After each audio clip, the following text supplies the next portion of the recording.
Hey guys, welcome again sa ato ang another topic which is homogeneous coefficient guys.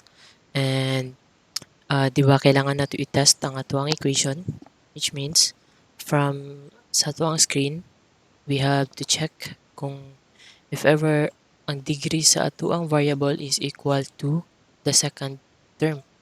So which means sa first term to i-check na i-let na to.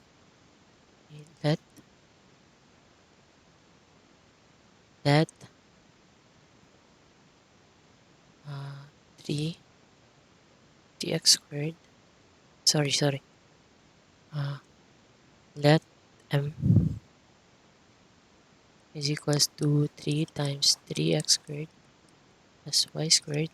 Then n is equal to 2x y dy. So take note na to guys. Ato ang x squared. Ato ang m naa siya ay second degree. Okay? So which is dapat si n pod is na ay second degree. So makita na to nga natay 1 and 1 diri ang degree. And take note, naka-multiply sila guys. Naka-multiply. So which means, ang degree na to ana is 1 plus 1. Then that is second degree. So our equation is homogeneous. Okay? So mawala na to ang timanan always. And pag homogeneous daw, we can let our y is equal to vx, then dy is equal to v dx plus x dv, or x is equal to vy, then dx is equal to v dy plus y dv. Okay, for sa ito ang gamiton, we can use dy. So we have 3, then 3x squared plus y is vx, then squared, then dx minus 2x,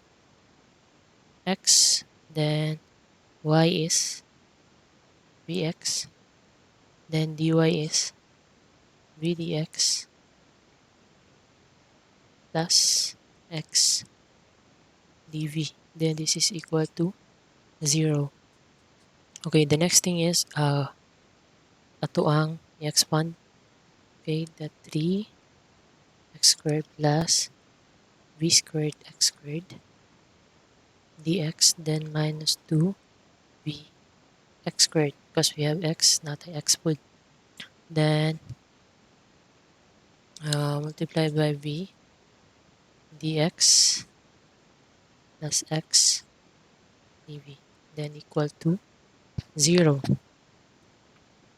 Okay, next part natong buhaton is we need to distribute our lang.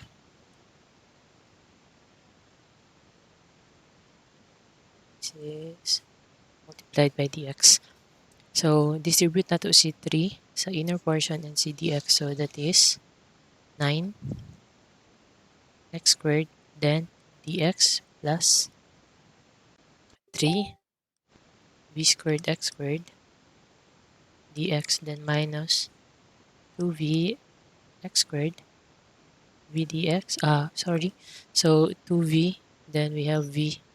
So this is v squared x squared, then dx minus 2v x cubed dv, then equal to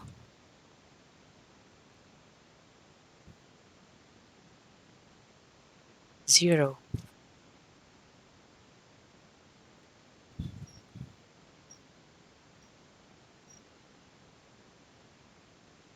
Okay. Take note, naa sila same. Diba? Same sila og variables. Okay? And let's copy this one. This is 9x squared dx.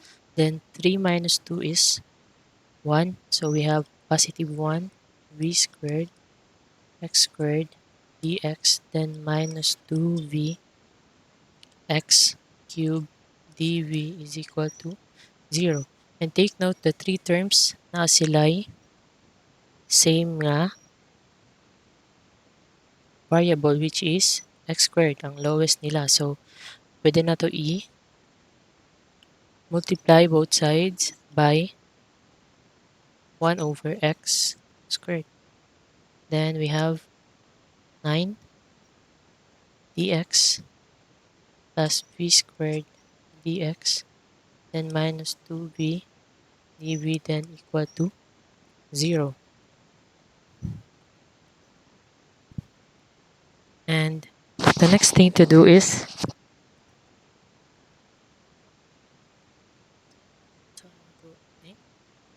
sunod na to buhaton. Ito ang group, which is these two terms kay naa siya dx. So, factor out lang nato si dx. Then we have 9 plus v squared, then dx. Then transpose of because this is 2v dv. Okay.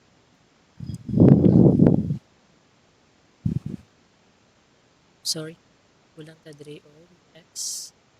Okay, then x. Okay. The next thing is we need to cross multiply. Cross multiply. So, dapat si x multiply. Then si 9 plus v squared. So, we have dx over x. This is integration. Then another constant 2. Then integration of v plus v squared.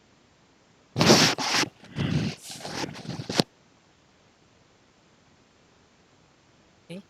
Then let's integrate our equation. So this is ln x. Then we have equal to.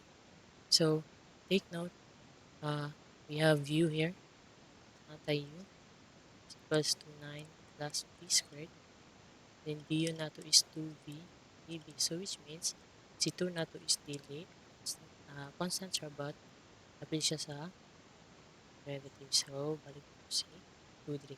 Then derivation of that one is ln 9 plus v squared, then plus the constant. So we can use ln. So ln man sila tanan.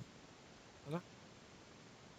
Then we can transpose ln 9 to the left side plus v squared, then equal to ln c. So this one is equivalent to ln x over 9 plus v squared, then equal to ln c. Whereas, pwede na to ma-cancel out ang natuang ln. So we have x, then transpose si 9 plus v squared to cross multiply to the right side. So we have c 9 plus v squared.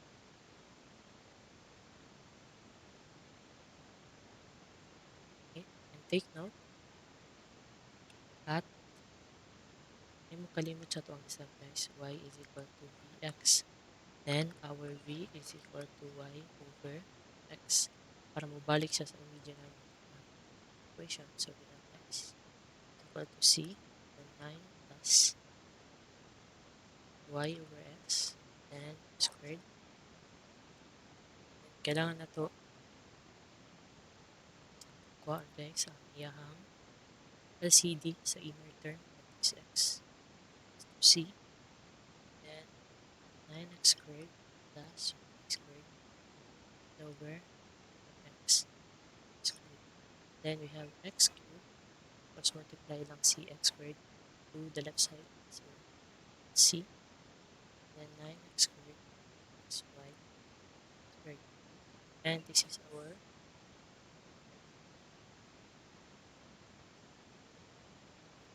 answer. thank you for watching, guys. Have a nice day.